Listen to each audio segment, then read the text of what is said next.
네, 안녕하세요. 매일 아침 8시 30분 여러 투자의 기회가 옵니다. 자, 이강무의 광기강풍 이강무 전문가입니다. 자, 전일 미증시가 반등을 보였습니다. 그동안에 좀 낙폭을 멈추는 브레이크가 시도가 되었는데요. 자, 우선 이제 미증시 차트 좀 보면서 시작해 보도록 하겠습니다. 자, 보시게 되면은 미증시가 어제 이 하락폭은 장중 하락은 좀 되었지만은 장 후반에 반등을 좀 성공하면서 전체적인 시장에 대한 하락에 브레이크를 걸어주었습니다. 자, 주가 차트를 보시게 되면은 최근에 나스닥도 이제 박스권이 그려지고 있다라고 말씀을 드렸었죠. 자, 박스권에 대한 하단을 어디로 둘 것인가를 봤는데, 자, 현재까지는 20일 이동평균선에 걸쳐 있는 박스권을 만들어주고 있습니다. 자, 일단은 시장에서는 브레이크를 시도가 됐지만은 전반적으로 아직까지 좀 부족하다라는 이야기들이 좀 있습니다. 자, 연준의 의사록 공개 이후부터 해서 경기 둔화에 대한 우려가 나오고 있는데요. 자, 우선은 인플레이션에 대한 이 걱정 때문에 금리 인상에 대한 폭이 좀 높아질 수 있는 빅스텝에 대한 이야기들이 나오고 있습니다. 자, 여기서 또 그치지 않고 이 공격적인 긴축을 예고하고 있기 때문에 전반적인 시장에 대한 불안 요소가 아직까지는 남겨져 있다라고 할 수 있겠습니다. 자, 여기에서 앨런 의장 같은 경우에는요, 우크라이나의 전쟁이 계속해서 장기화된다면 글로벌 전체적으로 경기 둔화를 만들 수밖에 없다라고 이야기를 꺼내기도 했습니다. 자, 때문에 미국의 지금 현재 10년물 또 단기 국채 이와 같은 흐름들이 좀 역전 현상이 나오기도 하고 시장에 대한 불안 요소들이 있는데요. 자, 일단 제가 준비한 자료들 하나씩 보도록 하겠습니다. 자, 우선은 미국의 지금 이 10년물 국채에 대한 흐름들을 좀 살펴보면서 전반적인 시장의 이 인플레이션에 대한 우려가 좀 상당히 커지고 있는 상태인데요. 자, 왼쪽의 도표를 보시게 되면은 최근에 이제 금리 인상에 대한 상승이 인플레이션에 대한 급등세로 이어지고 있다라는 생각. 자, 그리고 이제 5월달 같은 경우에는 금리 인상에 대한 보폭을 넓힌다는 겁니다. 자, 우리가 이제 앞에서 한 차례 0.25%, 25bp가 올라왔었는데, 자, 이번에 5월달에 열리게 되면은 빅스텝, 큰 걸음으로 해서 금리 인상이 크게 진행될 수 있다는 얘기입니다. 만약에 빅스텝이 진행되지 않더 하더라도 연속적인 금리 인상에 대한 필요성을 강조를 했기 때문에 아마도 우리 시장, 전반적으로 글로벌 전체적으로 금리 인상에 대한 스케줄에 적응을 하셔야 될 것 같습니다. 자, 다음 자료 보도록 하겠습니다. 자, 이 때문에 시장에 대한 경기 둔화에 대한 우려가 있다라면은 전반적인 안전자산 선호도가 좀 높아지겠죠. 자, 그래서 3월 달과 4월 달에 이 자산 배분에 대한 추이인데, 일단 도표로 설명드리면은 주식의 비중이 아무래도 자산 비중이 크겠죠. 하지만 이제는 이 안전자산 쪽으로 시장이 좀 이동되고 있다는 점. 하단에 있는 도표를 보시게 되면은 주식에 대한 비중이 낮아지면서 다른 안전자산 쪽으로 이동하는 모습들이 이어지고 있다. 공격적인 긴축에 대한 이야기를 떠나서 시장에 대한 자금 배분이 달라지고 있다는 겁니다. 그러면은 주식시장 안에서도요, 종목에 대한 성격에 대한 분류가 되지 않을까라고 생각이 되는데, 이 때문에 오늘 투자의 아이디어, 금리 인상에 대한 환경에서 어울릴 수 있는 종목을 살펴보도록 하겠습니다. 물론 이제 기대 인플레이션이 올라갔다고 해서 시장에 대한 경기 둔화가 예고되는 것은 아닙니다. 시장에 대한 불안 요소가 아직까지 존재하고 있기 때문에 단기간적으로는 안전자산 선호도가 높아질 수 있다. 어제 최대 실적에 대한 발표가 나온 삼성전자도 밀리는 형국입니다. 그러면 전반적인 안전자산에 대한 예를 들어서 금리 인상에 대한 배경이 되는 종목들을 보셔야 된다라고 할 수가 있겠습니다. 자, 그러면 오늘 제가 준비한 키워드 보도록 하겠습니다. 자, 오늘 제가 준비한 키워드는요, 금리 인상에 대한 보폭을 넓히는 빅스텝 이야기를 가지고 왔습니다. 자, 일단은 시장 전반적으로 소비자 물가에 대한 상승이 이루어지고 있는 상태이기 때문에 인플레이션에 대한 걱정이 큰 상태이죠. 자, 도표 하나만 더 앞단에서 있었던 내용 하나만 더 보겠습니다. 자, 실질적으로 지금 소비자 물가가 상승을 하고 있습니다. 이게 인플레이션 효과이죠.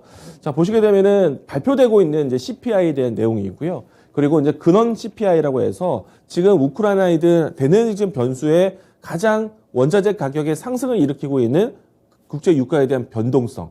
자, 유가라든지 에너지에 대한 관련된 혹은 식료품에 관련된 물가를 제외한 나머지 상품으로 해서 CPI를 살펴보아도 여전히 상승세를 보여주고 있다는 얘기입니다. 그러면 우크라이나에 의해서 변동되는 이 국제 유가의 이유만으로만 보진 못한다.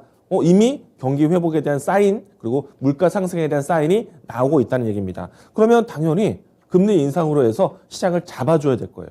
금리 인상에 대한 부분들을 잡아줘야 됩니다. 그렇기 때문에 금리 인상에 대한 스케줄, 만약에 빅스텝이라는 단어처럼 0.5, 그러니까 50pp가 올라간다면은 시장에서는 그 타격감이 좀 나타날 수도 있습니다. 안전사산 선호도에 대한 부분들이 이렇게 진행될 거라고 생각을 합니다.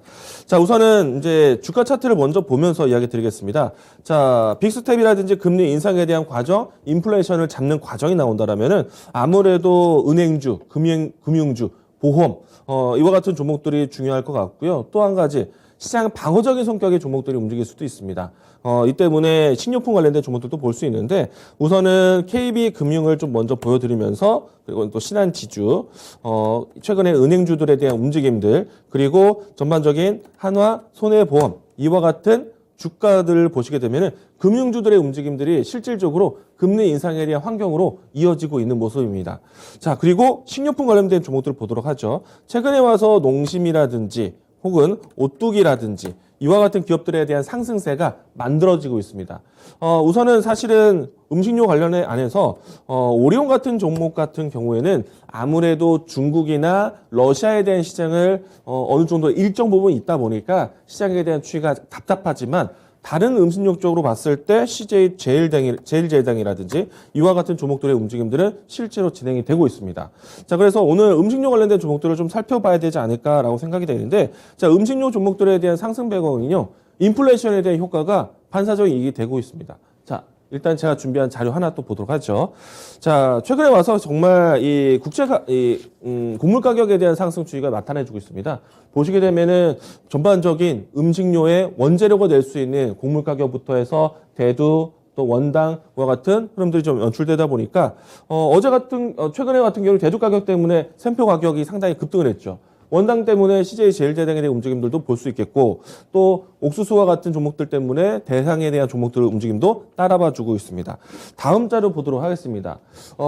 왼쪽에 보시게 되면은 소재 식품들에 대한 PPI 그리고 오른쪽에 보시게 되면은 가공식품에 대한 CPI가 나오고 있는데 아무래도 물가 상승에 대한 부분들을 반영시킨다. 그러면 판가 인상으로 갈 수밖에 없습니다. 그래서 올해 3월 달과 4월 달부터 해서 계속해서 물가 상승에 대한 그러니까 제품 가격 상승이 실질적으로 우리 소비권 안으로 들어오고 있다라고 해도 과언이 아니고요. 뭐 실질적으로 라면 가격부터 해서 주류 가격이 올라갈 것으로 예상을 하고 있습니다. 자, 그러면 다음 자료도 하나 보도록 하겠는데요. 자, 하나 더 보도록 하겠습니다. 자, 특히나 이제 제가 보고 싶은 음식료 종목들이 있는데, 자, 오뚜기 같은 경우에는 최근에 농심의 시장에서 오뚜기 시장이 좀 올라오고 있어서 가격 경쟁력이 있다라고 평가를 할 정도로 라면 시장에 대한 관심이 있는데, 자, 왼쪽을 하나 보도록 하겠습니다. 보시게 되면은 가공식품들, 레토르트 식품들, 뭐 대표적으로 뭐 예를 들어서 뭐 라면도 마찬가지겠죠. 자, 시장에서는 위기, 경기 둔화, 경기 침체에 대한 위기가 있을 때 가공식품에 대한 소비가 좀 늘었다. 그리고 외식보다는 가공식품에 대한 구매가 높을 수밖에 없겠죠. 자, 지금 물론 이제 코로나 위기 속에서도 또 우크라이나와 전쟁과 같은 키워드가 있는 상태에서도 시장에서는 위기의식을 나타나겠지만은 물론 이제 과거와 같은 상승세는 나오진 않을 것 같습니다. 뭐 예전과는 좀 다른 경기 침체 국면일 수도 있어요. 그런데 그래도 보신다라면은 가공식품 쪽에서 유리할 수 있는 기업들을 보셔야겠다. 자, 주가 차트 한 번 더 보도록 하겠습니다. 자, CJ 제당 같은 경우에는 비비고 상품으로 해서 상당히 시장에서는 선풍적인 인기를 가져가고 있죠.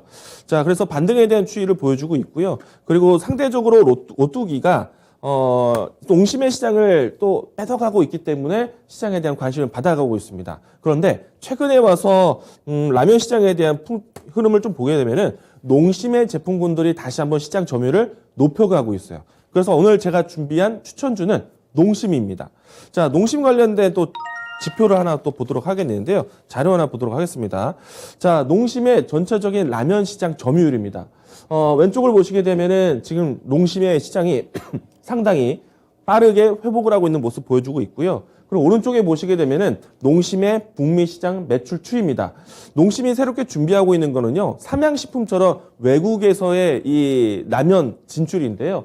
이 때문에 지금 전 세계에서 소비 회복이 빠른 곳은 미국이지 않습니까? 자, 미국 시장에 대한 진출에 대한 기대감이 상당히 크다. 실질적으로 실적의 반영도 크다. 자, 이 때문에 농심에 대한 관심도 높아질 수 있다라고 드리도록 하겠습니다.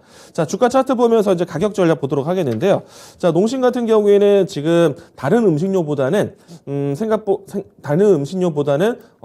주가 추이가 높은 위치에 있습니다. 다른 종목들은 사실 역배열 속에 상당히 오랫동안 빠져 있었거든요. 근데 농심 같은 경우에는 근 1년에 가까운 시간 동안에 하단을 확실하게 잡아준 모습이고요. 지금은 하단에서 올라오고 있는 추이이기 때문에 충분히 상단에 만들어져 있는 박스권의 움직임은 지켜갈 수 있겠다라고 보여줍니다. 자, 이 종목에 대한 접근은 시초가 이야기 드리도록 하겠고요.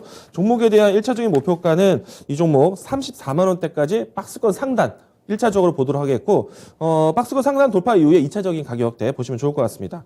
손절 라인 대는 29만 2천 원 제시하도록 하겠습니다. 자, 오늘 제가 준비한 종목은 시장에 위치구 나왔을 때 안전적인 종목들, 음식료 보자라는 이야기이고요. 오늘 추천주는 농심이었습니다.